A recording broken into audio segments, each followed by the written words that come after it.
Ayan. So if you can see here mga bossing, according to Okta, hindi pala. According to Labor Force Survey, ayan, the positive labor market trends in October 2023, ang employment rate daw natin nag-increase ng 95.8%. Ayan, PSA, 95.8% employment rate under Marcos admin, highest in 18 years. Hindi nila ilalabas to kung hindi totoo to, ha. So congratulations again sa economic team and sa Department of Labor and Employment sa inyong napakagandang achievement. Highest daw yan in 18 years. Now, it doesn't mean mga bossing na 95.8% of our population, workforce population, ay meron ng trabaho. Hindi po. Pero from our state, nung kinonduct ito, which is before October 2022, ayan, from October 2022, tumaas tayo, yung from dati, tumaas tayo ng 95.8%. Imagine, halimbawa, kung meron tayong, meron tayong 100 na employment rate noong panahon na kinonduct itong study na ito before that. Meron, imagine na dagdagan yun ng 95 na manggagawa. Yun lang yung yun lang yung ating example. Halimbawa, 100% yung dating 100 na empleyado, ngayon ay naging 195.8 na empleyado na. So it's a good thing na kahit na papaano sa kabila ng mga pagtaas ng presyo ng bilihin, sa kabila ng mga kung ano-anong mga krimen na nangyayari sa Pilipinas, sa kabila ng mga pagsabog dyan sa Marawi, sa kabila ng mga nakikita nating politika, propagandahan dito sa Kongreso, layo-layo pa naman ng eleksyon, nakikita natin na somewhat meron pa rin sa gobyerno ni Marcos na talagang nagtatrabaho. Lagi nating sinasabi mga bossing, na ang ang gobyerno ay wala namang perpekto. Maaaring sa pamumuno ni PBBM ay merong mga magagaling, pero sigurado tayo na meron ding mga loko-loko. At maganda kasi kahit na papaano, meron tayong mga nakikitang ganitong mga positibo na mga impormasyon. Kasi ang pangit naman mga boss kung ang ating lagi na lang ibinabalita ay puro na lang kapangitan. Siyempre maganda magbalita rin tayo ng kagandahan para naman ito yung ating panghahawakan ng administrasyon ni BBM ay may pag-asa pa.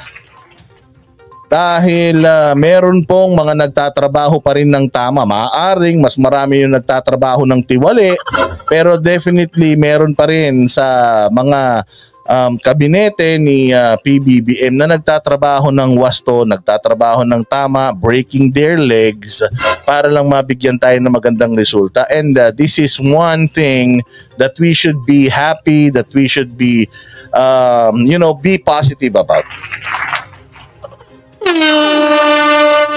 Ayan na, so let us congratulate the President. Wag na natin munang i-quote yung mga narinig nating balita about him going here and there, him saying that is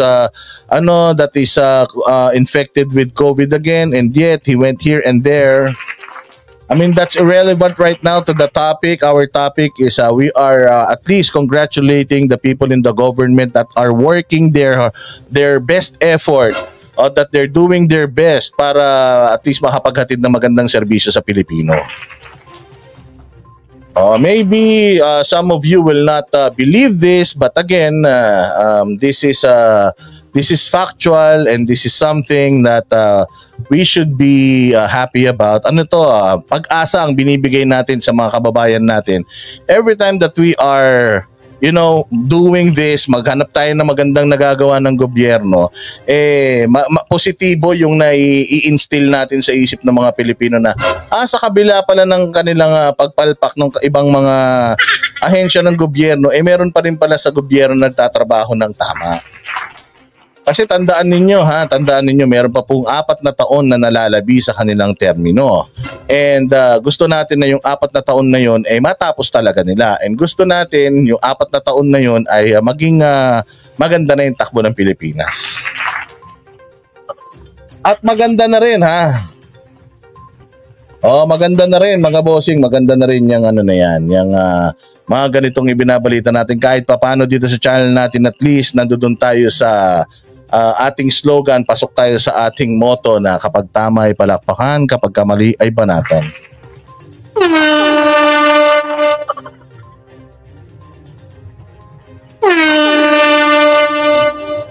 So yun lang po mga bossing. Again, let us congratulate the labor sector, and let us congratulate yung labor team and the economic team of PBBM for giving us this positive output. And hopefully, yung ibang mga ahensya ng gobyerno will follow, kasi syempre napakaganda mga bossing na ang isang feeling nila ay opposition ay binabati sila. Baka magkaroon ito ng positive reinforcement sa kanila. O baka magkaroon ito ng positive na influence sa kanila, in a sense na ang mga banateros pala hindi lang tinitingnan yung ating mga pagkakamali. Pag gumawa pala tayo ng tama, binabalita rin nila. Subukan nga natin gumawa ng tama, wag nga tayong mangurakot ng isang quarter. Tingnan nga natin kung ibabalita nila ito.